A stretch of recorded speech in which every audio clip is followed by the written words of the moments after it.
This exercise is targeting our glute max, our big glute butt cheek muscles. Sometimes in our life, our daily patterns, or a significant surgery or injury or pregnancy, our body can actually kind of like shut off certain muscles and just be like, yeah, we've got other muscles that are taking over for you, so you can just kind of take the day off. Our glutes are not something we want taking the day off. So this exercise is meant to isolate the glute muscle and just kind of reconnect our brain to that muscle and get it to fire and work and do its job. It's such a big, important muscle, so we just want to give it some attention and some love. So the first part of this exercise is actually a test.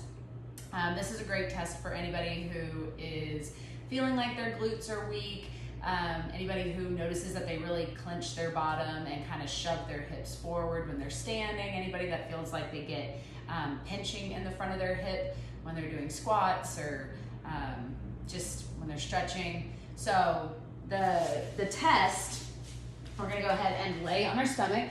We're gonna find those hip bones that are right in the front. And what you wanna do is you wanna place your fingers underneath those bones, and then you're gonna lift one leg at a time.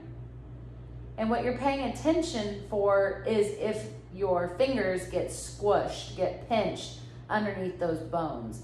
And it might be different from side to side, like my right side smashes down into my fingers really bad, left not so much. So this is telling us that our femur is pushing forward, it's shoving forward in our socket, and we don't want that. So getting our glutes on board and getting those stronger and really finding those and targeting them will help keep the femur in the right spot. So less risk for tearing and injury within the hip joint itself, better positioning so there's less stretch and pull on our muscles in the front of our body, and just getting those bad boys to really fire and beef up and do their job. So this exercise, face down glute squeeze, exactly what it sounds like. You can get a towel roll, a block, lay with, whatever makes you comfortable. But what you want to do, go ahead and get a hand on your glute if you can. You're going to work on squeezing that muscle, and then you're going to squeeze it a little bit more to lift.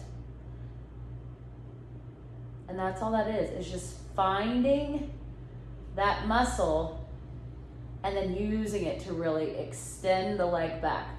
Now, if you can reach one hand to your glute, one hand to your hamstring, what you kind of want to watch for is that your hamstring is not kicking in really, really tight before the big glute muscle. So if it is, just kind of relax, give everything a shake, tell them to calm down, and really focus on finding that glute pop into your hand and feel it contract. Now, when you're doing one leg at a time, you can put your fingers back underneath your bones. You can squeeze that glute, squeeze it some more to lift, and see if you can keep it from pinching your fingers. Just reassessing that test and see if now you understand what the pinching means, that your femur's shoving forward to the front of your body. Squeeze that glute, squeeze it more to lift, and see if you can keep your pelvis from smashing into your fingers. And that is a face down glute squeeze.